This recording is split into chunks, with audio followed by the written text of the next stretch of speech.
والصلاة والسلام على حبيب الله وحبيبنا نبي الله ونبينا سيدنا ومولانا أبي القاسم محمد اللهم صل على محمد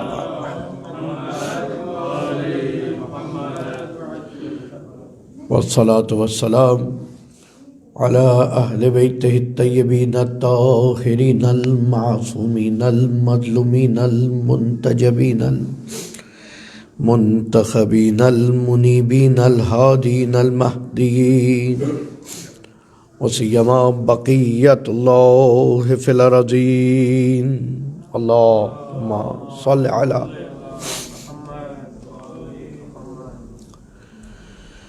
أما بعد فقد قال الله تبارك وتعالى في قرآن الحكيم وقاله الحق بسم الله الرحمن الرحيم أفحسبتم أنما خلقناكم عبثا وأنكم إلينا لا ترجعون درود پڑھیے محمد وآل محمد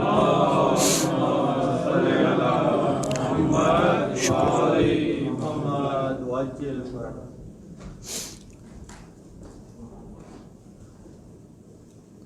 ثمرہ دعائے فاطمۃ الزہرا سلام اللہ علیہا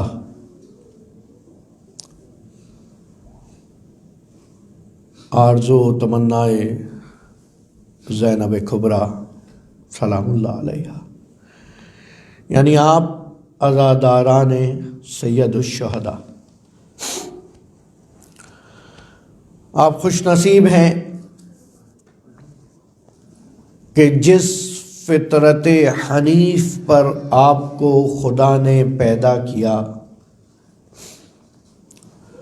اس پاکیزہ فطرت کے ساتھ ساتھ آپ کو وہ زمینیں فراہم ہوئے کہ آپ کمال و ارتقاء کے مراحل کو زیر دامان اہل بیت علیہ الصلاۃ والسلام سرعت کے ساتھ طے کر سکیں۔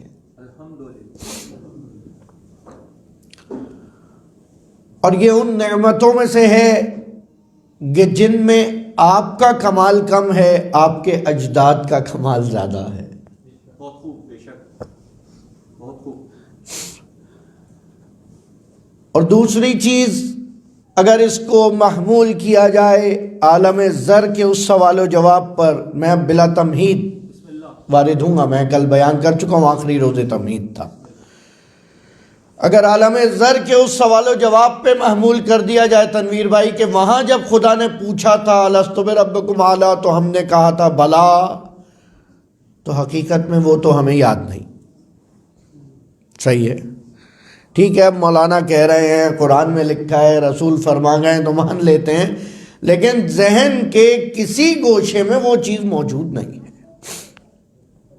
اس کی دو تفاسیر بیان کی، ایک تو یہ کہ واقعی سوال تھا، مسامحتاً نہیں کہا، کنایتاً نہیں ہے، یا نہیں، اس کا مطلب یہ ہے کہ تمہارے اندر ان بلٹ جو سسٹم رکھا گیا تھا، جو تمہاری فطرت بنائی گئی تھی، اس کے اندر یہ صلاحیت تھی کہ جب کوئی حق چیز، سچ چیز بتائی جائے تم اسے قبول کر لو، جس کی دلیل وَنَفْسٍ وَمَا سَوَّاهَا، کیونکہ تمہارا نفس اس قابل تھا، تمہاری ظرفیت اس قابل تھی کہ وہ سب کچھ جو تمہیں بتایا گیا تھا وہ تم قبول کر لیتے۔ ایک جانب یہ بات، اور دوسری جانب یہ جو کل میں نے بیان کیا سورہ لیل کی وہ آیات کہ وَاللَّيْلِ إِذَا يَغْشَىٰ، قسم ہے رات کی کہ جب وہ چھا جائے، وَالنَّهَارِ إِذَا تَجَلَّىٰ، اور قسم ہے روز کی جب وہ تابناک ہو جائے، چمکنا شروع ہو جائے، روشن ہو جائے، وَمَا خَلَقَ الذَّكَرَ وَالْأُنثَىٰ، اور جتنے یہ جوڑے بنائے ہیں نا، اور قسم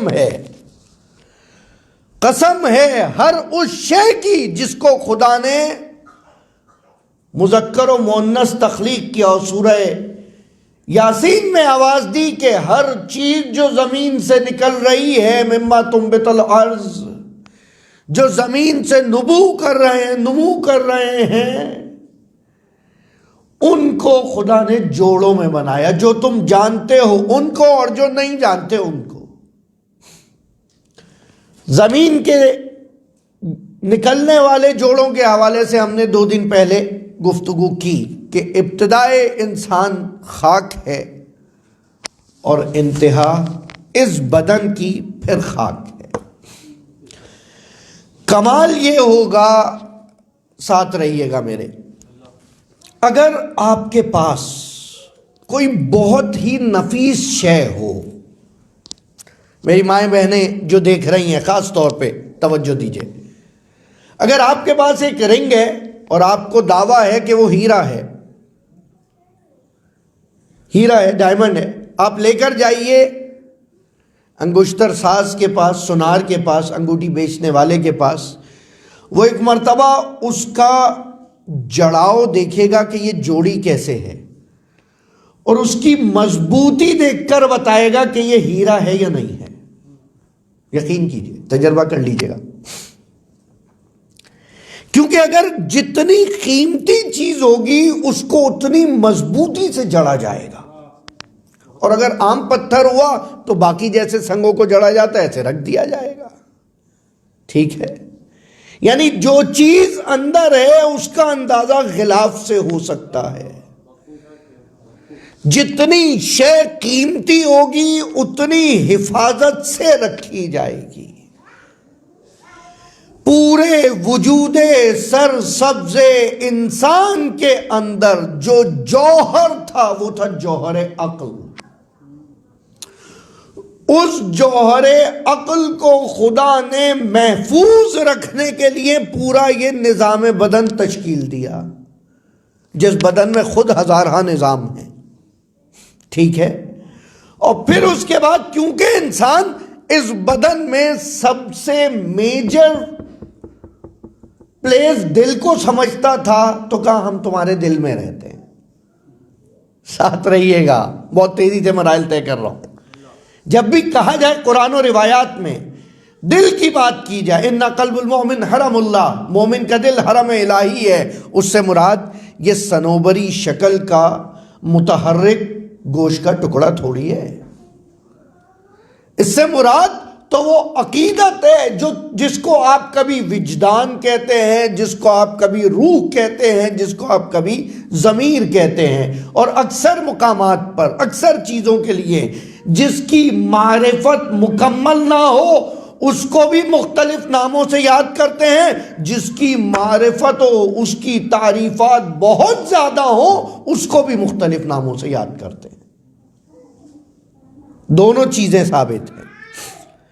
جس چیز کے بارے میں نہیں جانتے اس کے بارے میں بھی 10 نام رکھتے ہیں، وہ ویسا اس کے سائٹ کی چیزیں ڈیفینیشن بتاتے رہتے ہیں۔ ڈاکٹر صاحب ایگزیکٹ ڈیفینیشن بتانے کے لیے آپ کو ایگزیکٹ انفارمیشن ہونی چاہیے۔ میں نے پرسوں بھی بیان کیا تھا، علم منطق میں، لاجک میں تعریف کی تعریف یہ ہے۔ ابھی تو ابتدا ہے، تھکیے گا نہیں، درود پڑھیں ایک مرتبہ محمد والے محمد۔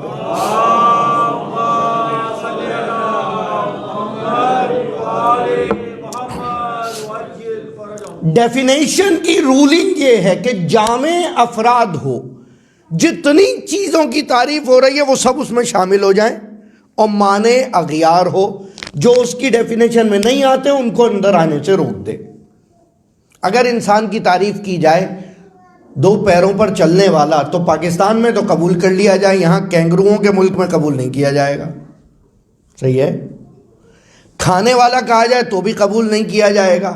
صرف ایک ہی تعریف کی ہے انسان کی، حیوان ناطق، سب کچھ حیوان جیسا ہے، صرف یہ کہ اسے صلاحیت نطق عطا کر دی، صلاحیت نطق عطا کر دی۔ اور خدا نے اس محمد کو، جس کو خیرہ خلق اجمعین بنایا، تمام مخلوقات میں افضل بنایا، اس کے لیے بھی اگر وجہ افتخار کسی چیز کو رکھا تو وہ اس محمد کا نطق تھا، وما ینطق عن الہویٰ۔ کہ یہ تو بازاروں میں چلتا ہے، کہا چل سکتا ہے، چلنے پہ پابندی تھوڑی، کہا یہ تو ہماری طرح کھاتا پیتا ہے، قرآن کی آیات ہیں، کہاں کھا سکتا ہے، اس میں کیا کہا یہ تو سوتا ہے، کہاں سو سکتا ہے، سونے میں مشکل نہیں ہے، لیکن وہ جب نطق کرتا ہے تو وہی کے تحت کرتا ہے۔ اللہ اکبر، اللہ اکبر۔ انسان کے لیے جب بات آئی، ایک عجیب مرحلہ ہے خلقت انسان کا، اور سورہ درود پڑھی ایک مرتبہ محمد وآل محمد۔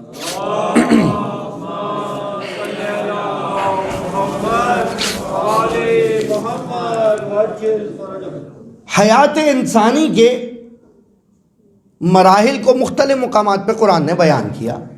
اکثر مقامات پہ وہ جو فزیکل بایولوجیکل اس کی کمپلیٹیشن ہے اس کو بیان کیا کہ کس طرح وہ کمپلیٹ ہو رہا ہے، کس طرح مکمل ہو رہا ہے۔ ایک مقام ایسا ہے سورہ حدید میں جہاں پر شعور کی حدوں کو ذہن میں رکھتے ہوئے بات کی گئی ہے، یعنی بچپنا، لڑکپن، نوجوانی، جوانی، بڑھاپا، یہ شعور کی حدوں کے حساب سے تقسیم حیات انسانی۔ اب دیکھیے قرآن کیا کہہ رہا ہے، بسم اللہ الرحمن الرحیم، اعلموا انما الحیات الدنیا لعب و لہو۔ یقیناً صرف اور صرف، انما کی طاقت پتہ ہے آپ کو، انما یعنی صرف اور صرف، جب یہ کہا جا رہا ہے تو یہی ہے، نہ اس میں کوئی آ سکتا ہے نہ اس میں سے کوئی جا سکتا ہے۔ انما یرید اللہ لیذھب عنکم الرجس، صرف اور صرف یہ ہیں کہ جن کو ایسا پاک کیا جائے گا جیسا پاک کرنا چاہیے، ورنہ پاک تو تم بھی کسی چیز کو کر سکتے ہو، پاک تو کوئی اور بھی کسی چیز کو کر سکتا ہے۔ محمد والے محمد بلند ترین صلوات، اللہم صلی علی محمد۔ لیکن صرف یہ حیات دنیا جو ہے وہ بے مقصد ہے، لعب و لہو بے مقصد ہے۔ اب بچہ آپ دیکھ لیں، 1 گھنٹہ کسی ایک چیز سے اس طرح کھیل سکتا ہے کہ جس کا کوئی مقصد نہ سمجھ آ رہا ہو۔ کل میں نے بیان کیا تھا سورہ لیل کی آیت، اِنَّا سَعْيَكُمْ لَشَتَّىٰ، تمہاری یہ پراکندگی جو ہے نا، یہیں پہ آج کی مجلس کا اختتام ہوگا اور کل یہیں سے شروع کریں گے۔ یہ جو تمہاری ذہنی پراکندگی ہے، یہ جو ڈائیورژنز ہیں، یہ جو ڈسٹریکٹڈ مائنڈ ہے تمہارے پاس، یہ تمہیں پریشان کرتا ہے، یہ تمہیں سکون نہیں لینے دیتا، یہ تمہیں خلفشار میں مبتلا کر دیتا ہے۔ ڈسٹریکشن کس طرح کی؟ خود اپنے نفس کی، خود اپنی ذات کی، ایک ایک چیز میں، پڑھائی میں ڈسٹریکشن، نماز میں، عبادت میں ڈسٹریکشن، جو دعائیں پڑھ رہا ہے وہ دعاؤں میں ڈسٹریکٹڈ ہوا ہوا ہے، یہ دعا پڑھوں یا یہ پڑھوں، یہ پڑھوں یا یہ، 5 6 7 پریشان ہوئے میں۔ باقاعدہ ایک استاد سے سوال کیا میں نے کہ ایک صاحب ہیں وہ مجھ سے بار بار دعا پوچھ رہے ہیں اور یہ بتا چکا ہوں، یہ بتا چکا ہوں، یہ بتا چکا ہوں، یہ بتا چکا ہوں، اب انہیں کیا کہا جائے، مشورہ دیا جائے؟ کہتے ہیں ان سے کہیے کہ اب اس میں سے کچھ کم کرنا شروع کر دیں۔ یقین کیجیے، جو اب پڑھ رہے ہیں اتنا کچھ، اب اس میں سے کچھ کم کرنا شروع کر دیجیے۔ حتیٰ دعاؤں کے اندر مرکزیت، محوریت، فوکس ہونا ضروری ہے۔ انشاءاللہ اختتام تقریب میں یہاں تک پہنچے گے۔ اعلموا انما الحیات الدنیا، یہ جو حیات دنیا ہے نا، یہ بے مقصد ہے، یہ تم بے مقصدیت کی طرف جا رہے ہو۔ وزینۃ، یا تم زینت و آرائش میں لگ جاتے ہو، جھوٹے دکھنے والی زینتوں میں لگ جاتے ہو، خوبصورتیوں میں لگ جاتے، فیک بیوٹی میں لگ جاتے ہو، اور پھر اس کے بعد وَالتَّفَاخُرُ بَيْنَكُمْ وَالتَّكَاثُرُ فِي الْأَمْوَالِ وَالْأَوْلَادِ، اور پھر ایک دوسرے کے درمیان فخر کرتے ہو کہ میرا مال زیادہ ہے اور میری اولاد زیادہ ہے۔ یہ انسان کی زندگی کے مراحل بتائے خدا نے۔ بچپنے میں بے مقصدیت ہے، پھر تھوڑا سا بڑا ہوتا ہے، تھوڑی سی سوجھ بوجھ بڑھتی ہے، خاص طور پہ غور کریے گا منتظر، تھوڑی سی عقل بڑھتی ہے، چیزوں کو لائک اور ڈس لائک کرنا شروع کرتے ہیں کہ نہیں اب شوز لینے تو اس برانڈ کے لینے۔ یہ آپ کے گھروں کا قصہ ہے یا نہیں ہے؟ میں دیکھیں مثال زندگی کے قریب ہو کے دیتا ہوں، جس سے بات صحیح سے سمجھی جائے. تھوڑا سا بچہ بڑا ہوا ہے ابھی, تھوڑا سا وہ لاؤبالی پن کم ہوا ہے کہ پسندیدگی اور ناپسندیدگی کی طرف مائل ہو گیا کہ اب یہ چیز چاہیے اور یہ چیز نہیں چاہیے. اب انتخاب میں آ گیا, یہ لوں گا اور یہ نہیں لوں گا, یہ لوں گا اور یہ نہیں لوں گا. اور اس کے بعد جب تم اور آگے بڑھو تو پھر اس کے بعد جب تم جوانی کے دور میں آ جاؤ تو تم زینت و آرائش میں لگ جاتے ہو.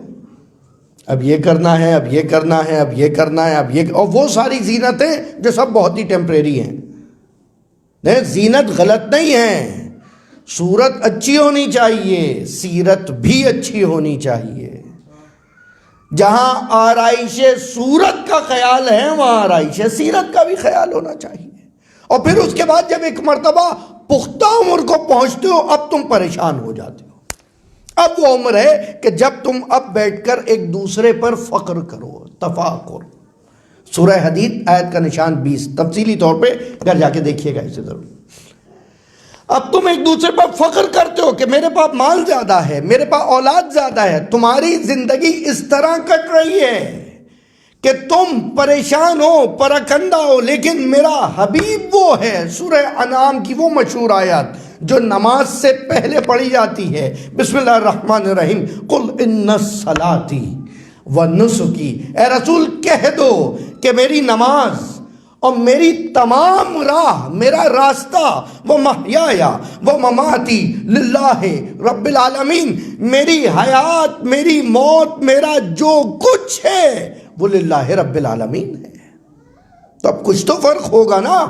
جو تم صاحب کمال تھے تم اپنی زندگی اس طرح ضائع کر رہے ہو, اور جس کو خدا نے انسان کامل بنا کر بھیجا ہے اس کی نماز بھی خدا کے لیے ہے, اس کی حیات بھی خدا کے لیے ہے, اس کی موت بھی خدا کے لیے, اس کا سلوک و راستہ بھی خدا کے لیے ہے. للہ رب العالمین. تو پروردگارہ ہم کیا مایوس ہو جائیں؟ ہمیں کچھ نہیں ملنے والا, ہمارا اب کچھ نہیں ہو سکتا؟ کہ نہیں, کیوں نہیں ہو سکتا؟ عجیب آیت. اور اس آیت کے حوالے سے ایک روایت بیدار ذہنوں کے لیے باندھ کے رکھ لیجئے گا اس کو زندگی میں. درود پڑھے ایک مرتبہ محمد وآل محمد.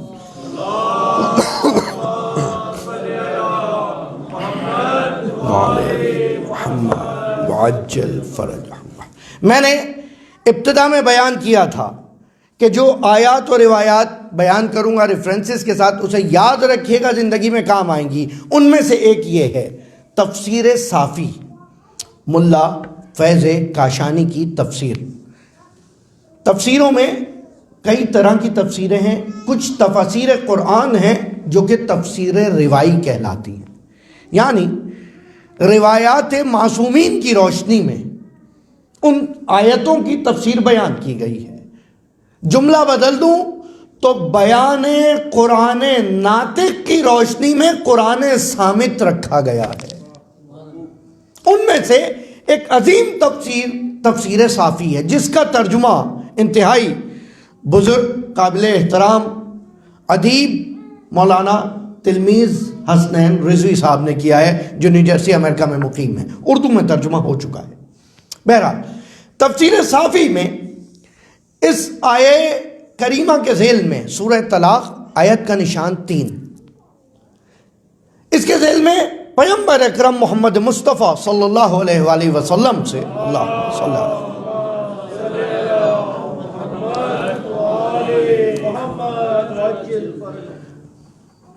روایت بیان کی گئی ہے کہ حضور فرماتے ہیں اگر میری امت پورے قرآن میں صرف اس ایک آیت پر توکل کر لے, ساتھ رہیے گا, ہدیہ دے رہا ہوں, اگر میری امت پورے قرآن میں صرف اس ایک آیت پر توکل کر لے تو ان کی ساری پریشانیاں ختم ہو جائیں.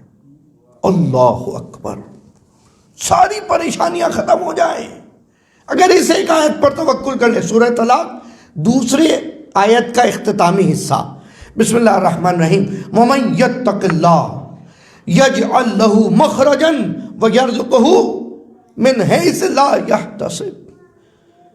ارے کمال ہے کہ تم میں وہ فرد جو بھی خوف الہی رکھے گا, من یتق اللہ، جو بھی خوف الہی رکھے گا، یجعل لہ مخرجا، خدا اس کے لیے ایسا راستہ کھول دے گا. اللہ اکبر. خدا اس کے لیے ایسا راستہ کھول دے گا جس کا اس نے تصور نہ کیا. وَيَرْزُقُهُ مِنْ حَيْثُ لَا يَحْتَسِبُ، اور خدا اس کو ایسی جگہ سے رزق دے گا جس کا وہ گمان نہیں کر سکتا. أَفَحَسِبْتُمْ لَا يَحْتَسِبُ، حساب نہیں کر سکتا جس کا. اب اس کا عام لوگوں نے ترجمہ یہ کیا کہ خدا اس کو اپنے ہاتھ سے رزق دے گا، خود رزق دے گا. بہرحال یہ تعبیر ہو سکتی ہے، لیکن دیکھنا یہ ہے اس وقت کون سا ہاتھ ہے جو ید اللہ کی نمائندگی کرتے ہوئے آپ کی طرف آئے اور آپ کی پریشانی کو ختم کر دے. اللہ اکبر. ید اللہ فوق ایدیہم، خدا کا ہاتھ تو ہے ہی ان ہاتھوں کے اوپر، لیکن دیکھنا یہ ہے کہ اس وقت کون آئے گا جو تم تک تمہارا رزق پہنچائے. بھئی رزق دو طرح کے، الرزق و رزقان. مولا متقیان امیر مؤمنان علی ابن ابی طالب علیہ الصلوۃ والسلام،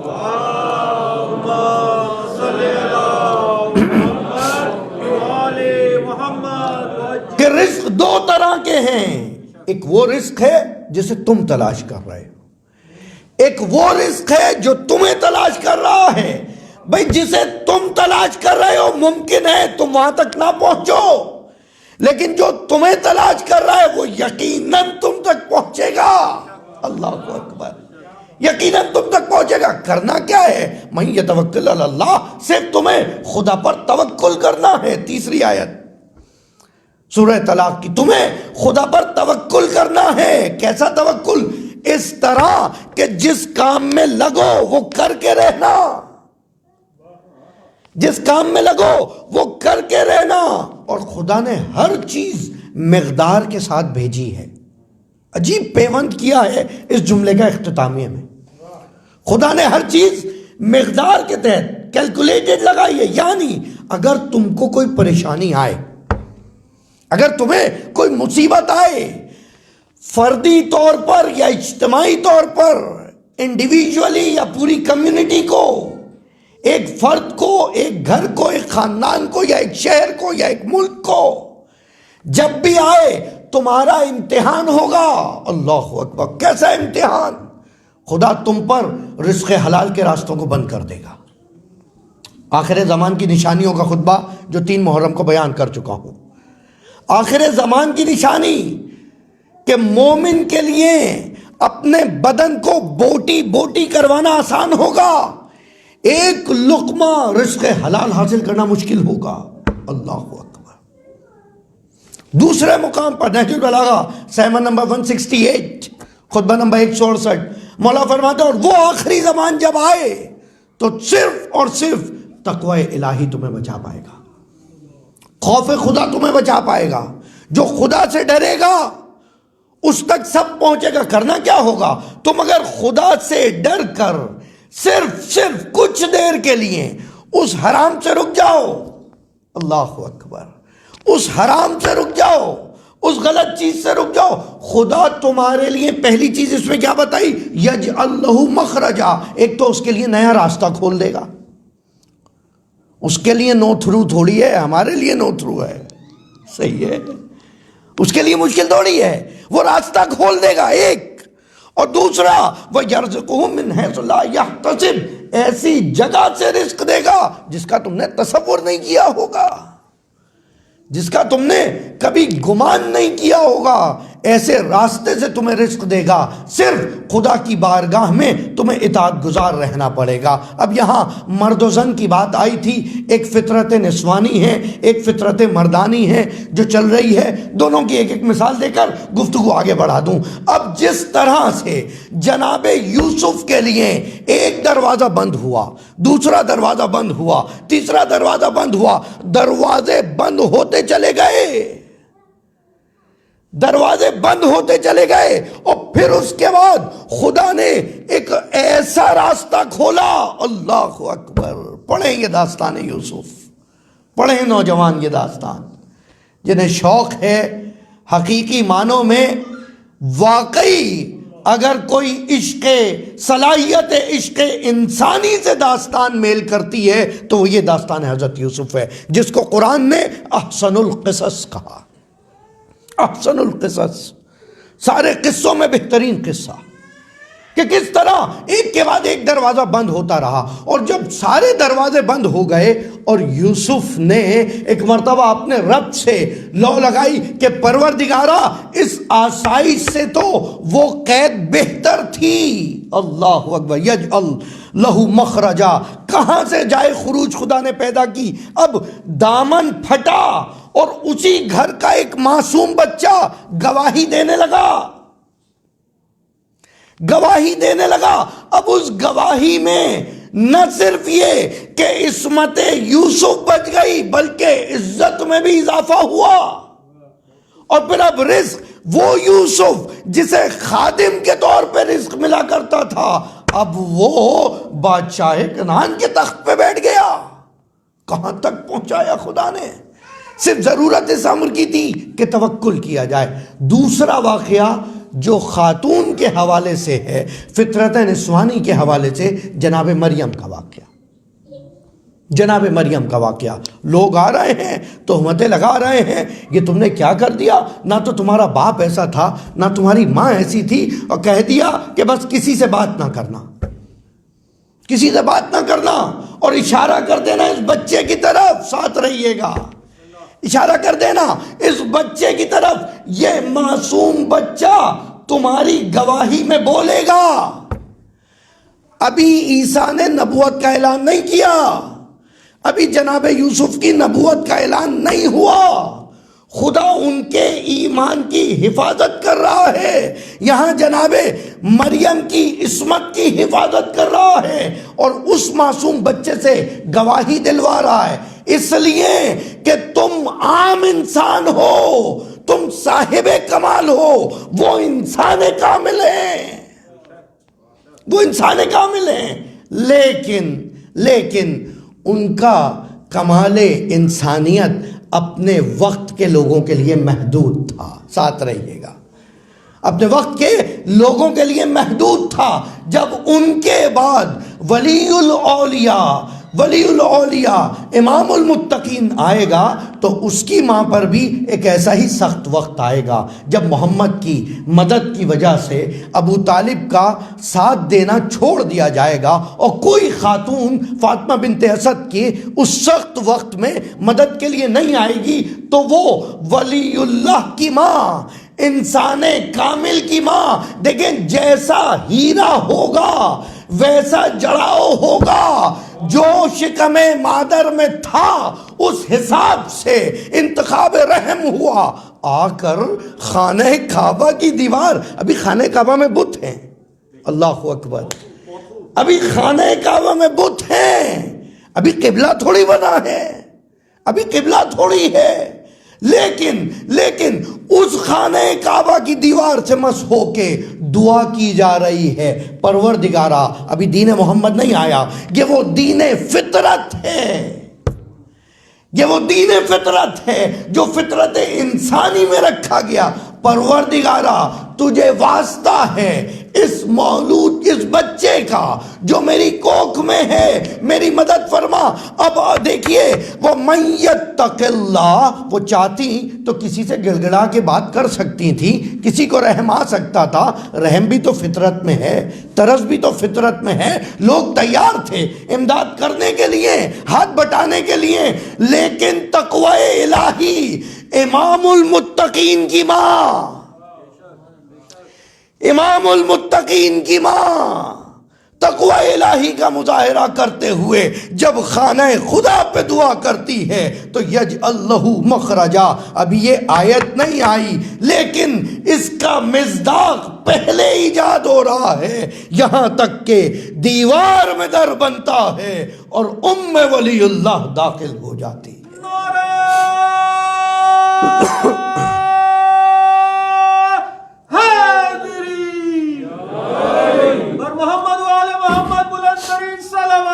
اللہم صلی علی محمد وعلی محمد۔ اچھا، اس مرحلے پر سب سے زیادہ مشکل تو اب کھانے پینے کی ہوگی نا، اگر دیوار بند ہو گئی تو اندر جا کے وَيَرْزُقْهُ مِنْ حَيْثُ لَا يَحْتَسِبُ، وہ ایسی جگہ سے رزق پہنچائے گا کہ جو تم شمار نہیں کر سکتے۔ اور پھر وہ جناب مریم اب اس کی خدمت کے لیے یہاں آ رہی ہیں، وہ جناب سارہ ان کی خدمت کے لیے یہاں آ رہی ہیں، وہ ام موسیٰ ان کی خدمت کے لیے یہاں آ رہی ہیں، اس لیے کہ یہ وہ انسان کامل ہیں کہ جن کی نسلوں میں مسلسل یہ کہ بات دیگرے اس طرح سے انسان کامل آنے ہیں جو تا روز قیامت اس انسان کو کمال تک پہنچائیں گے، چاہے ان کو اس کے لیے کوئی قربانی دینا پڑ جائے۔ اس کی وجہ یہ ہے کیونکہ فطرت لا تبدیل لفطرت اللہ، سنت تبدیل نہیں ہوتی۔ پہلے دن بھی طلب تھی انسان میں، آخری دن بھی طلب تھی۔ انسان کامل اس لیے آیا تاکہ تمہاری طلب کو جہت دے سکے، ڈائریکشن دے سکے کہ تمہاری ڈیزائرز کہاں سے پوری ہوں گی۔ طلب تو نہیں بدل رہی، خواہش نہیں بدل رہی، خواہش تک کے حصول کا طریقہ بتا رہے ہیں، بس صرف یہ بتایا کہ خواہش کا حصول کیسے کرو گے، how to achieve your desires. اگر دیکھا جائے، دیکھیں اب تک جتنے مذہب آئے تھے، ساتھ رہیے گا، اب تک جتنے مذہب آئے تھے وہ یا تو کسی شخص کے نام سے منسوب تھا، ٹھیک ہے، جتنے بھی مذہب ہیں، اب میں نام بھی نہیں گنوانا چاہوں گا، جتنے مذہب ہیں یا تو کسی فرد کے نام سے منسوب ہیں یا کسی علاقے کے نام سے منسوب ہیں، ٹھیک ہے، یا کسی نسلی مذہب ہے، یا تو جیسے جناب یہودا کی اولاد ہو گئی، یا ان کے نام سے مشہور ہیں، عیسائی ہو گئے، جناب عیسیٰ کے نام سے مشہور ہو گئے۔ لیکن محمد کا جو مذہب آیا اس کے لیے خدا نے جو نام تجویز دیا وہ نام فطرت کا نام تھا، دین حنیف، دین اسلام۔ ان الدین عند اللہ الاسلام، دین اسلام، بس اور کچھ نہیں۔ اب اس دین اسلام کو جو تسلیم ہو جانے کا مذہب تھا، جو لے کر آ رہا تھا، وہ سب سے پہلا تسلیم شدہ فرد تھا۔ انا اول المسلمین، سورہ انعام کی آخری آیات۔ اے رسول انہیں کہہ دو میں سب سے پہلے اسلام لانے والا ہوں۔ گویا اسلام لانا خود محمد کا کلمہ نہیں تھا، بارگاہ الہی میں سر کو جھکانا تھا۔ درود پڑھیے ایک مرتبہ محمد والے۔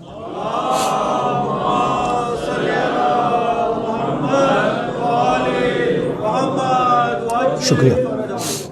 اور یہاں تک کہ جب اس دین کو آگے بڑھانے کی بات ہوئی اور پہلا انسان کامل، کل جہاں تک بات آ گئی تھی اس آیت پر، 4 کام بیان کیے تھے خدا نے۔ هو الذی بعث فی الامین رسولا منہم یتلو علیہم آیاتہ، آیات کی تلاوت کرے گا، پڑھ کے سنائے گا، بس۔ ہم نے کہا یہ پہلی کلاس ہے بیسک اسلام کی کہ آیات پڑھ کے سنائی جائیں۔ صرف اس میں خیال یہ کریے گا، تلاوت کا مطلب جیسے آیا ہے ویسے پڑھنا، صحیح ہے؟ تلاوت کا مطلب جیسے آیا ہے ویسے پڑھنا، جیسے چاہتے ہو ویسے پڑھنا نفس پرستی ہے، سمجھے آپ؟ جیسے آیا ہے ویسے پڑھنا۔ یتلو علیہم عربی میں تھا، خود پڑھ لیتے، پیغمبر سے کیوں پڑھوایا؟ کہ بھائی اس وقت میں طہارت کے احکام نہیں آئے تھے، وَلَا يَمَسُّهُ إِلَّا الْمُطَهَّرُونَ، اور اس قرآن کو چھونے والے کم سے کم پاک ہونا ضروری ہے، کم سے کم پاک ہونا ضروری ہے، ظاہری پاکیزگی صحیح۔ پہلا مرحلہ تھا جو تلاوت قرآن کا تھا۔ جب آیات رسول پڑھتے تھے ان آیات کا اثر ہوتا تھا، دل متحول ہو جاتے، تالیف قلوب ہو جاتی، لوگ قریب آ جاتے۔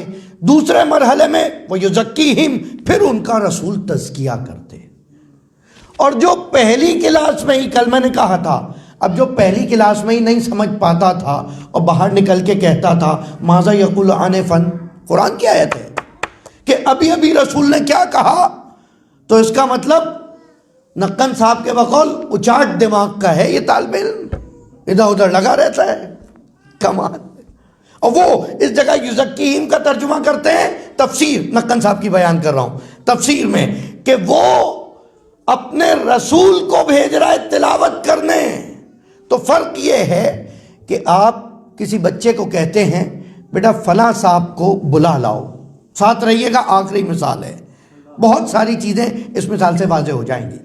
کھانا لگا ہے، بلکہ یہی مثال دی جائے، کھانا لگا ہے ٹیبل پہ، خاتون خانہ بچے کو بھیجتی ہیں منتظر بابا کو بلا لاؤ۔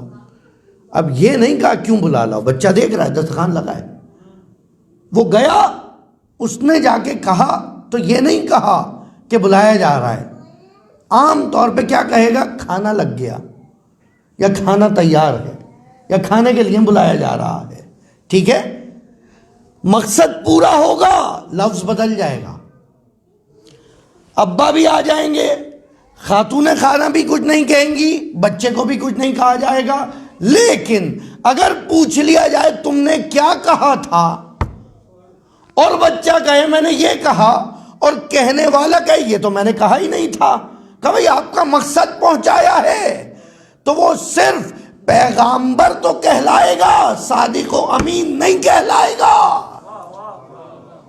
سمجھ رہے ہیں آپ، وہ پیغمبر کہلائے گا، صادق و امین نہیں کہلائے گا، لیکن جس نے پیغام بھیجا تھا اگر وہ کہہ دے کہ ہاں یہ میری بات پہنچا رہا ہے، تو اس کا مطلب یقیناً وہی پہنچا رہا ہے اور ویسے ہی پہنچا رہا ہے، دونوں چیزیں ہیں، یتلو علیہم آیاتہ ہی۔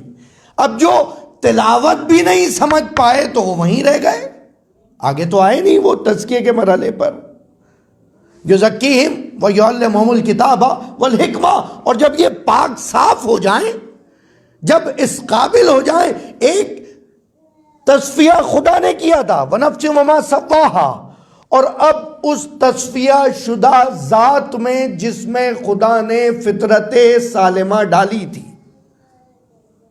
مشکل تو نہیں ہو رہا جملہ، جس پاکیزہ ظرف میں خدا نے چپ لگائی تھی کلین نیچر کی، پیور نیچر کی، بیسٹ نیچر کی، اس کے مطابق دوبارہ جب رسول کو اسے اپڈیٹ کرنا پڑا تو جتنے فالتو کے بگز آ چکے تھے ان سب کو صاف کرنا تھا۔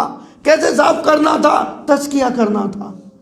پہلے مرحلے پر صرف چیزیں انسٹال کرنی تھی، بتانی تھی، یتلو علیہم آیاتہ، پھر پریکٹیکلی کچھ پروگرام رن کرنے تھے، یا ایھا الذین آمنوا اقیموا الصلاۃ، یا ایھا الذین آمنوا کتب علیکم الصیام، لیکن اب بات صرف ان سے ہو رہی تھی جو ایمان والے ہیں، ساتھ رہیے گا۔ جب پہلی کلاس میں سب ایک مرحلے پر نہیں تھے تو یقیناً دوسری کلاس میں بھی سب ایک مرحلے پر نہیں ہوں گے۔ ہو سکتا ہے کوئی نمازوں میں شک کر رہا ہو سکتا ہے کوئی 2 رکعت کی 4 رکعت پڑھائے، ہو سکتا ہے کوئی جمعے کی نماز بدھ کو پڑھائے، ہو سکتا ہے کوئی نماز میں انگوٹھی دے دے تو آیت ولایت نازل ہو جائے۔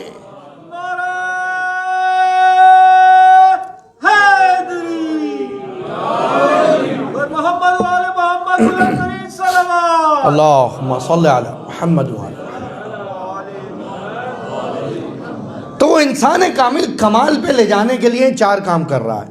یتلو علیہم آیاتہ ہی، پہلے تو قرآن پڑھ لیں، پھر جو وہ کہے تزکیہ کرنے کے لیے، یزکیہم سدھارنے کے لیے اس پہ عمل کر لیں۔ اب یہ سارے خطابات جو یا ایھا الذین آمنوا ہے، ایک بار سرچ کریں، جتنے یا ایھا الذین آمنوا ہیں وہ سارے کام کر لیں، پھر ہوگا تزکیہ۔ پھر تیسرا مرحلہ آئے گا یعلمہ، تعلیم کا، کتاب اور حکمت کی۔ تو جو تزکیہ نہیں پائے گا وہ علم الکتاب تک نہیں پہنچ پائے گا۔ یہ اصطلاح یاد رکھیے گا، آگے استعمال کروں گا۔ وہ علم الکتاب، کتاب کے علم تک، وہ نہیں پائے گا، اور جو کتاب کے علم تک نہیں آ پائے گا وہ یقیناً حکمت تک بھی نہیں آ پائے گا۔ گزشتہ اشروں میں بیان کر چکا ہوں، انفارمیشن، نالج، وزڈم، 3 چیزیں ہم نے بیان کی تھی۔ صرف اور صرف انفارمیشن ہے، یتلو علیہم۔ اب یہ تو کمال ہے کہ اس کی صرف تلاوت کے اندر بھی اس نے کہیں شفا رکھ دی، کہیں بقا رکھ دی۔ عمل کی بات نہیں ہو رہی ابھی، صرف کا یہ قرآن کی آیت پڑھو یہ ثواب، یہ پڑھو یہ ثواب، یہ پڑھو یہ قرات کرو یہ ثواب۔ تو سوچو جس پر عمل کرنے کا ہوگا اس کا ثواب کیسا ہوگا۔ اللہ اکبر، اللہ اکبر۔ اور یہ تمام علم الکتاب جب تمہارے وجود کا ایسا حصہ بن جائے کہ تمہارا ہر قدم قرآن کے مطابق لگنے لگے، اور تمہیں نہیں لگنے لگے اس کو جو یہ کام کر رہا تھا، اور وہ سند دے دے ان العلی مع القرآن والقرآن مع العلی۔ اللہ اکبر، اللہ اکبر۔ قرآن علی کے ساتھ ہے اور علی قرآن کے ساتھ ہے۔ گویا جب تمہارے قدم اتنے اس کے مشابہ ہو جائیں تو سند وہ دے گا جو بیان کر رہا تھا، جو تزکیہ کر رہا تھا۔ جو پاک کر ہی نہیں رہا تھا اس کی گواہی کس کام کی؟ جو تلاوت کے بعد آیا، جو تزکیے کے بعد آیا، اور ڈائریکٹ آ کے کچھ پرچی پہ آپ کے ساتھ کچھ اسٹوڈنٹ آتے تھے جو سفارش پہ ایک دم گریجویٹ کلاس میں آ جاتے ہوں، تو اس کو کیا سمجھ آئے گا؟ آ کر تو بیٹھ گئے تھے مسجد کے اس چبوترے پر جہاں سب تھے، ساتھ رہیے گا، آ کر بیٹھ گئے تھے، اصحاب صفہ میں نام ہے، لیکن کیا کیا جائے کہ نہ تو انہوں نے نزول قرآن کی وہ مصیبتیں دیکھیں، نہ وہ ہجرت کی صعوبتیں دیکھیں، انہوں نے تو صرف بعد از جنگ ملنے والی غنیمتیں دیکھیں۔ جنہوں نے اسلام کی صرف غنیمتیں دیکھی تھی وہ بعد از رسول اسلام کے پیچھے نہیں گئے، غنیمتوں کے پیچھے گئے۔ اللہ، پالیسی دے رہا ہوں، میزان دے رہا ہوں، دیکھ لیجئے تاریخ اٹھا کر، دیکھ لیجئے اٹھا کر، تاریخ میں موجود ہے، نام موجود ہیں، جنہوں نے اسلام دیکھا ہی جب نعمتیں بٹ رہی تھی، پیسے بٹ رہے ہیں، غلہ بٹ رہا ہے، زمینیں بٹ رہی ہیں، مویشی بٹ رہے ہیں، غلام بٹ رہے ہیں، تو انہوں نے کہا نہیں، اسلام کا مطلب ہی یہ ہے کہ کھانا پینا۔ اور جیسے ہی ان کو پھر اس کے بعد کہا کہ نہیں، ایک مرتبہ کہا علی سے کیسے بات ہوگی، یہ تو اپنے پھٹے ہوئے جوتے کو تبدیل نہیں کر رہا تو میرے لباس کو کیسے تبدیل کرے گا۔ اور جب ابن عباس نے کہا مولا اب اس جوتی میں، اب اس نالین میں بخیے کی گنجائش نہیں ہے، ٹانکے کی گنجائش نہیں ہے، علی نے کہا ابن عباس اس کی قیمت اب بھی تمہاری دنیا سے میری نظر میں زیادہ ہے۔ اللہ اکبر، اب بھی اس کی قیمت میری نظر میں تمہاری دنیا سے زیادہ ہے۔ ابن عباس مفسر قرآن، پہاڑ جیسا نام ہے اس میں تفسیر میں، اور ابن عباس خاموش ہو گئے، چلے گئے۔ تو وہ جو تزکیہ کر رہا ہے وہ گواہی دے گا، کسی اور کی گواہی تھوڑی مانی جائے گی۔ جو رسول کی رحلت سے 2 سال پہلے اس دبستان محمد میں داخل ہوا تھا وہ کیا گواہی دے گا لوگوں کے ایمان کی؟ یقین کریں جتنی گواہی ہیں وہ انہی کی ہیں۔ وہ کیا گواہی دے گا کہ اس وقت کیا ہوا تھا؟ یہی وجہ ہے کہ جب بھی خود ساختہ لوگ قوم کی رہبری کے لیے آگے بڑھ جائیں تو وہ مشکل میں پھنس جاتے ہیں، لیکن خدا نے جسے انسان کامل بنایا ہو وہ قوم کی خاطر اپنے دشمن کی بھی اصلاح کرتا ہے کہ تم فتح ایران کے لیے نہ جانا، تم مر گئے تو امت کا کیا ہوگا۔ اللہ اکبر۔ اور یہاں تک کہ خلیفہ دوم کو کہنا پڑتا ہے لولا علی لا ہلک عمر، کہ اگر علی نہ ہوتے عمر ہلاک ہو جاتے۔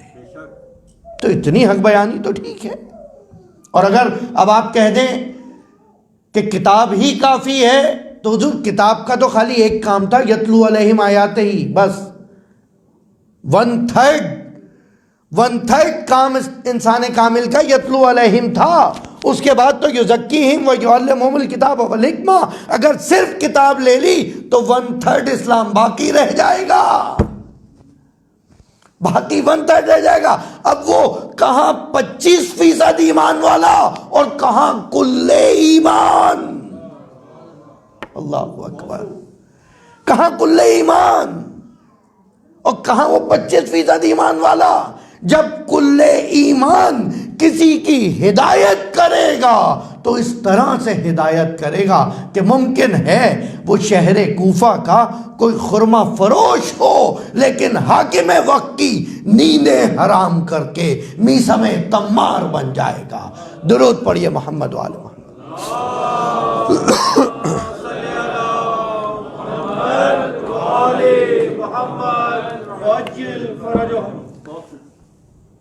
تو جس کو خدا کمال کے لیے منتخب کرے انسان کامل اسے کہتے ہیں. اچھا پھر جب انسان کامل ہے، جب انسان کامل کے پاس آپ چلے جائیں تو اب اس کے اوپر منحصر ہے وہ کس کو کتنے دنوں میں کمال عطا کرے. ہو سکتا ہے کسی میں صلاحیت دیکھے. اعزازی ڈاکٹریٹ کی ڈگریز دیکھی ہیں ڈاکٹر صاحب؟ آپ تو محنت کر کے کئی سال میں پی ایچ ڈی کر پائے نا. اعزازی ڈگری جو ہوتی ہے ایک کام ایسا ہوتا ہے ایک لہجے میں وہ ڈاکٹر ہو جاتا ہے چشم زدن میں. خود بخود نہیں، یہ ریل والی بات ہو رہی ہے، حقیقت والی. کیوں؟ کیونکہ وہ آتھرائزڈ ہے انسٹیٹیوٹ. یہ جو دبستان محمد تھا اس کے اندر بھی ایسا ہی کچھ تھا. ایسا ہی کچھ تھا، یقین کیجیے.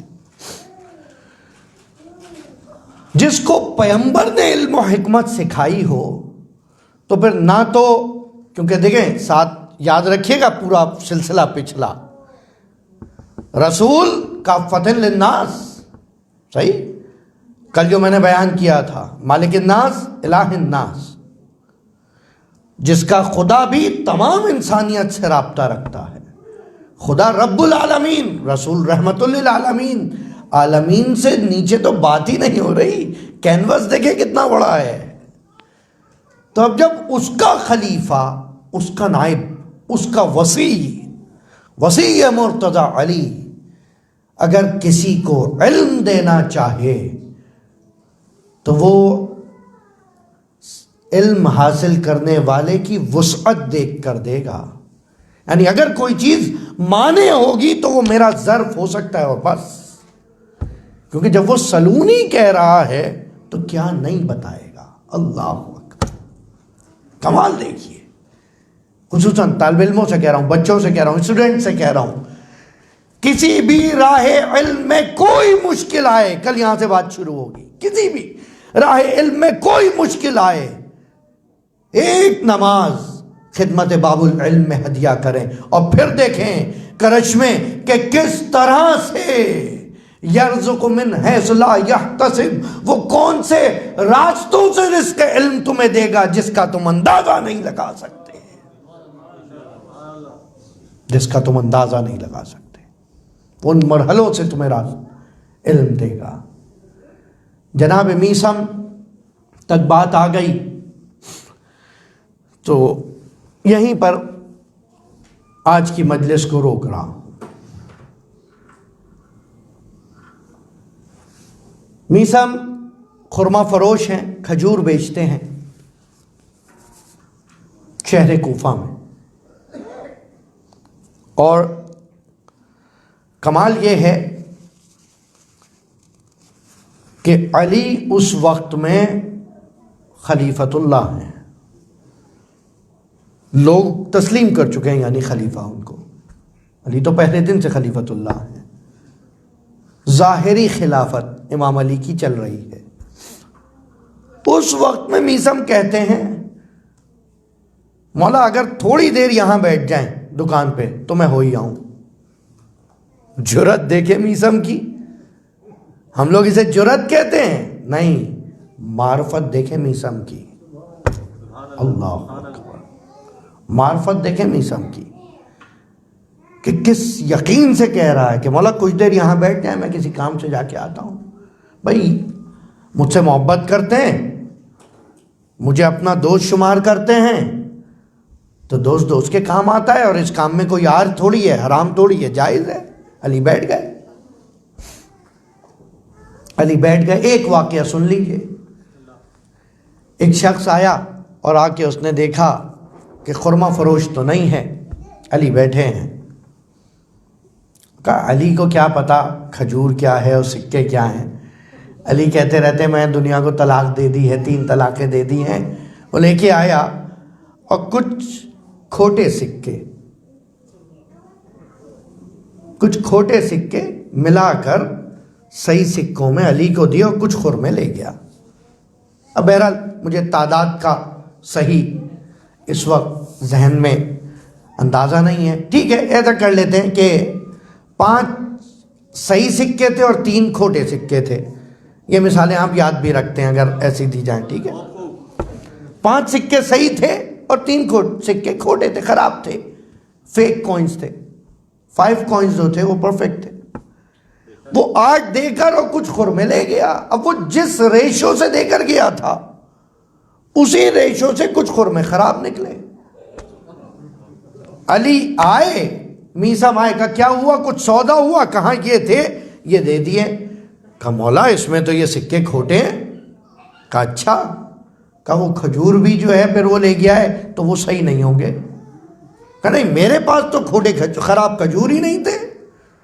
کہا اچھا دیکھتے ہیں.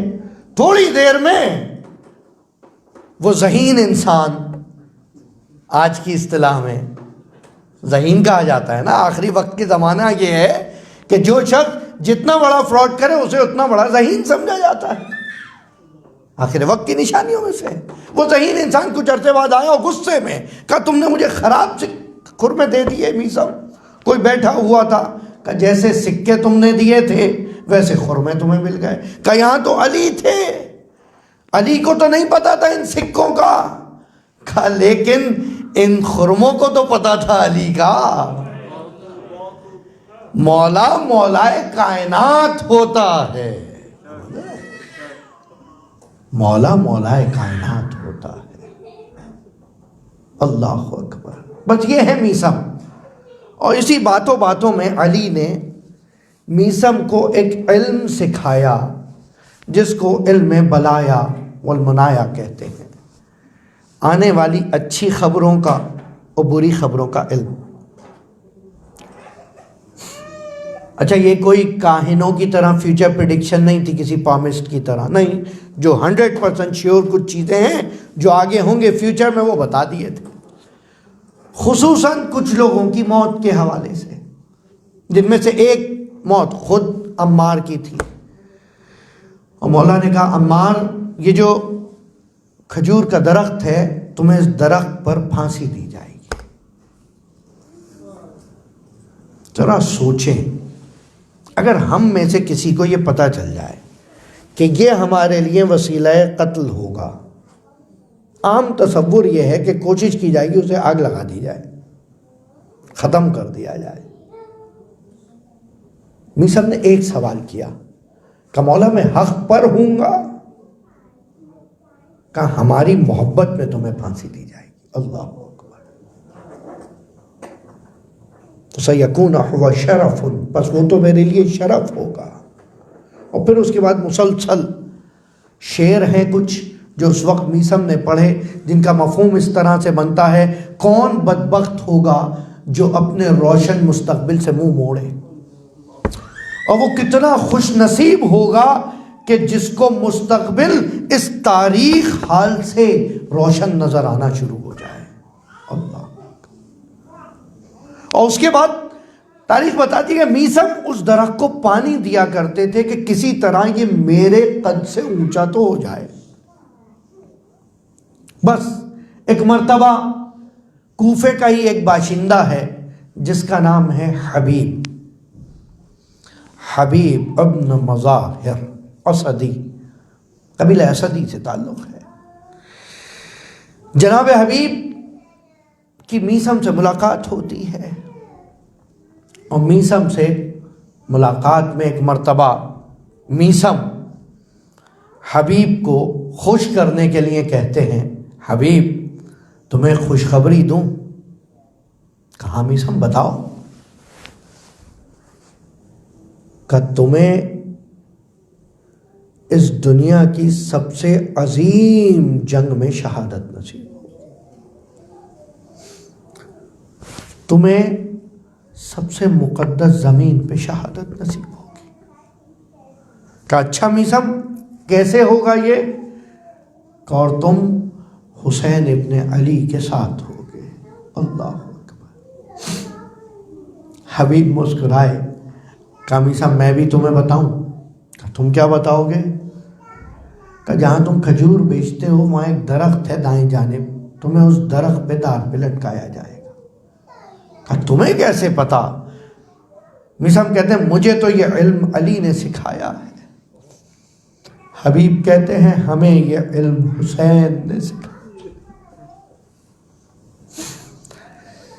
یعنی یہ واقعہ صرف اس لیے بتایا ہے کہ اندازہ لگائیے کہ جیسا تعلق علی و میثم تمار کا ہے، ایسا تعلق حسین و حبیب ابن مظاہر کا ہے۔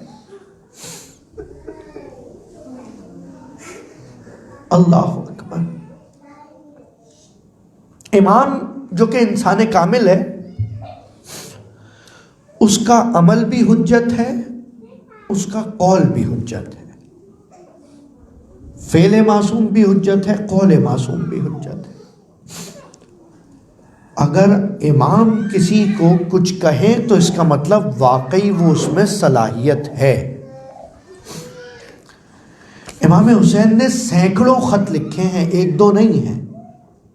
مدینے سے مکے کے سفر میں اس دوران، کیونکہ 3 شعبان کو مکے آ گئے تھے، 3 شعبان سے لے کر 8 ذی الحج تک بصرہ والوں کے لیے خط لکھا، مدائن والوں کے لیے خط لکھا، کوفے میں قبیلوں کے سرداروں کے لیے خط لکھا، ان میں ہی ایک خط حبیب کے نام تھا۔ اب آج وقت مصائب میں گنجائش نہیں بیان کروں، اور وہ خط اس خط سے ذرا مختلف ہے جو اس وقت سوشل میڈیا پہ گردش کر رہا ہے۔ تھوڑا کچھ الفاظ مختلف ہیں، مخصوصاً وہ ابتدا کا جملہ کہ جو سند ہے حبیب کے لیے، اللہ اکبر، ابھی بیان کروں گا آپ کو، جس کے اندر حسین لکھتے ہیں من حسین ابن علی الى رجل فقیح حبیب ابن مظاہر اسدی۔ اللہ، مرد فقیح کے لیے فقیح کا خطاب، اور یہ خطاب خالی خطاب نہیں ہے۔ روز عاشور، عصر عاشور کے وقت حبیب نے اپنے اصحاب کے درمیان، کیونکہ وہ 5 خاص افراد شرطۂ خمیس کے رکن ہیں حبیب، ان میں سے ایک حبیب ہیں جن کو حسین نے خط لکھا تھا کوفے میں، اور جب مسلم کوفے پہنچے ہیں تو سفیر حسین کا پہلا استقبال کرنے والے حبیب تھے، ہانی بن عروہ حبیب ساتھ ساتھ تھے۔ وہ تو جب کوفے کی فضا تبدیل ہونے لگی تو اس وقت حبیب کو موقع مل گیا کہ وہ نکل آئے، اور عراق کی جانب حبیب نکل آئے۔ اب یہ بھی واقعی معجزہ الہی دیکھیں، آپ کو یاد ہے اب شہادت مسلم کے وقت مجھ سے ہی یہ مصائب سن چکے ہیں کہ جناب مسلم کہتے ہیں میں نکلا تو ہوں کوفے کے راستے پہ، لیکن میں راستہ کھو چکا ہوں، اور میرے ساتھ جو رہنما تھے وہ مر چکے ہیں، آپ کہیں تو واپس آ جاؤں۔ ایسا سخت سفر تھا اس وقت میں، ان دوران ان 2 منزلوں کے درمیان۔ خدا جانے حبیب کو کون سی خوشبو تھی جو حسین تک لے آئی۔ بعض روایات میں حبیب 5 محرم کو پہنچے ہیں، بعض روایات میں 3 محرم کو، اور بعض روایات میں 9 محرم کو. اللہ اکبر. میں یہ روایت پڑھ رہا ہوں جس کے مطابق حبیب 9 محرم آخر شب کے وقت پہنچے ہیں یا نصف شب کے وقت. بعض لوگوں نے کہا کہ اس سے پہلے آ گئے تھے. شب عاشور حبیب گئے تھے قبیلہ بنی اسد کے پاس، وہ جو کربلا کے پاس موجود تھا، اور وہاں جا کر حبیب نے خطبہ دیا. کیا تم لوگ مسلمان ہو؟ کیا تم نے محمد کا نام سنا ہے؟ کہاں ہم نے سنا ہے، ہم محمد کے مسلمان ہیں. کہ اگر تم مسلمان ہو کیا تم نے نہیں سنا کہ محمد کا ایک نواسہ تھا؟ کیا محمد کے نواسوں کا تذکرہ نہیں سنا؟ یہ محمد کا نواسہ حسین ابن علی ہے. اور یہ جو تم بچوں کی صدائیں سن رہے ہو، التش التش، یہ ساقی کوثر علی ابن ابی طالب کے بچے ہیں. اور یہ جو تمہیں بیویاں پریشان دکھ رہی ہیں، پوری شب جنہوں نے زمزمہ الہی میں گزار دی، یہ خانوادہ رسول کی اہل حرم. اور حبیب کی اس تقریر سے ایک خاصی تعداد بنی اسد کی شامل ہو گئی جو حبیب کے ساتھ آنے کو تیار ہو گئی. لیکن عمر سعد ملعون کے لشکر نے ان کو روک دیا اور کہا حبیب خالی تم جا سکتے ہو، انہیں جانے کی اجازت نہیں. حبیب واپس آئے، حسین کے سامنے شرمندہ. حسین نے بڑھ کے گلے سے لگایا کہ ارے بھائی حبیب، تم نے اپنی کوشش کی، بس تم نے اپنی کوشش کی، خدا تمہاری زحمت کو قبول کرے. ارے مجھے تو ویسے بھی اس غربت کے عالم میں گزر جانا ہے حبیب. تمہیں تو معلوم ہے نا کہ جب میں چلا جاؤں گا تم چلے جاؤ گے. حبیب سے حسین اپنی شہادت کے مصائب بیان کر رہے ہیں، بعد شہادت کے حالات بیان کر رہے ہیں، کیونکہ حبیب شدید شرمندہ ہیں کہ آخر وہ لا نہ سکے جو لشکر مدد کے لیے لا رہے تھے. حسین دلجوئی کر رہے ہیں. انداز دیکھیں حسین کریم کا، انداز دیکھیں. حسین کہہ رہے ہیں حبیب تم 1 لشکر لاتے یا 100 لشکر لاتے، مجھے تو کل پامال ہونا ہے. اجرکم اللہ. حبیب کسی بھی لشکر کو لے آؤ. میرے نانا رسول خدا نے ایک مرتبہ، میں ان کے سینے پہ لیٹا ہوا تھا، ایک مرتبہ رسول نے گریہ شروع کر دیا اور میں نے کہا نانا جان گریہ کا سبب کیا ہے؟ کہا میرے بچے حسین گریہ کا سبب تم ہو. اور سینے سے دباتے ہوئے مجھے کہا بیٹا حسین کربلا میں میرے دین کو بچانے کے لیے ایک ایسا وقت آئے گا جب تیرے سینے پر تیر لگے ہوں گے اور اس وقت میں تیری بچی تیرے سینے کو تلاش کرتی اندھیرے میں نکل آئی.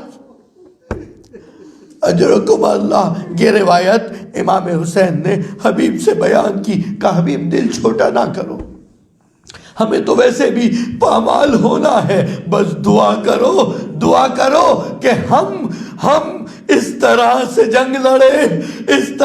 جنگ لڑے کہ ہمارے یہ بچے جو اس وقت پریشان دکھ رہے ہیں ان کے حوصلے بندھے رہیں. حبیب تم صاحب پرچم ہو. لیفٹ ونگ کی کمانڈ ہے حبیب کے پاس. حبیب آگے بڑھتے ہیں، ظہر کے وقت فقاہت کا مظاہرہ کرتے ہیں. ایک مرتبہ کہتے ہیں امام آپ نماز انجام دیجئے. حبیب کھڑے ہیں، حبیب سپر بن کے کھڑے ہیں، آپ نماز انجام دیجئے. یا اس لشکر کے بعد آدھے لشکر کو لے کر گئے، کہا تم لڑو ہم نماز خوف پڑھ لیں. واہ رے حبیب. اب تم تھے، حسین نے ظہر کی نماز ادا کر لی. تمہیں پتا ہے حبیب جب عصر کا ہنگام آئے گا حسین تمہیں تلاش کرے گا. وقت عصر حسین نے جو سلام کیے ہیں ان میں سے ایک سلام حبیب کی جانب ہے، السلام علیکہ یا حبیب ابن مزاح. اللہ اکبر۔ اے حبیب تم پر سلام ہو۔ اور عزیزو، حبیب جس وقت جنگ کے لیے جا رہے ہیں، حسین بار بار گلے لگ رہے ہیں اور کہتے جاتے ہیں بھیا حبیب خدا حافظ، رسول خدا تمہیں سیراب کرے۔ حبیب جب رسول سے ملاقات کرو انہیں بتانا ان کی امت نے کیا اجر رسالت انجام دیا ہے۔ حبیب جب بابا علی سے ملاقات کرو انہیں بتانا کہ تم پیاسے ہو، اور جب کوثر سے سیراب ہو جاؤ تو ہماری پیاس کا تذکرہ۔ اللہ اکبر۔ بس عزیزو آخری جملات ہیں۔ حبیب رخصت ہوئے ہیں، حبیب جنگ کر رہے ہیں، جنگ کرتے کرتے کہتے ہیں ارے تم نے نوازہ رسول کو دھوکے سے بلا لیا۔ میرا نام حبیب ابن مظاہر ہے، میں کوفے سے مدد کے لیے آیا ہوں۔ اللہ اکبر۔ اس کے بعد آخری وقتوں میں جب علم سرنگو ہو رہا ہے، حبیب کے بارے میں بھی یہ روایت ہے، علم کو ہاتھ میں تھاما، پشت فرس پہ لگا کر واپس خیموں کی طرف چلے ہیں کہ ایک گرز سر پہ لگا۔ اب حبیب سمجھ نہیں پا رہے، اب جو علم سرنگو ہوا ہے یہ مشابہت ہے ابو الفضل العباس کی شہادت میں اور جناب حبیب کی شہادت میں۔ تو حسین سرانے پہنچے ہیں، اے میرے دوست حبیب تم ہم سے پہلے جا رہے ہو، ارے انا للہ و انا الیہ راجعون۔ لیکن ہاں اسی حبیب کی زیارت میں آج بھی اب جا کے پڑھتے ہیں السلام علیکہ یا عبد الصالح، اے عبد صالح تم پر سلام۔ حسین کو خاص اعتماد تھا حبیب پر، حبیب نے اپنا خیمہ حسین کے خیمے کے آگے لگا رکھا تھا تاکہ جو آئے پہلے حبیب کے خیمے پر حملہ آور ہو جائے۔ حبیب کہتے تھے جب تک میں زندہ ہوں تمہارے خیموں پر، حسین مستورات کے خیمے پر کوئی نہیں آ سکتا۔ حبیب جب شام غریبہ خیموں میں آگ لگی اس وقت زینب نے بھی تمہیں یاد کیا۔ اجرکم اللہ۔ بس آخری جملے، حبیب تم دیکھو گے حسین نے اس سخت وقت میں جو وصیتیں سید سجاد کو کی ہیں ان وصیتوں میں عباس کی ذریعہ علیحدہ ہوگی، روزہ علیحدہ ہوگا، اور ہاں حبیب کا مقام باقی سب سے علیحدہ رکھنا۔ ارے حبیب حسین تجھے سلام کر رہا ہے۔ الا لعنت اللہ علی القوم الظالمین۔ ماتم حسین۔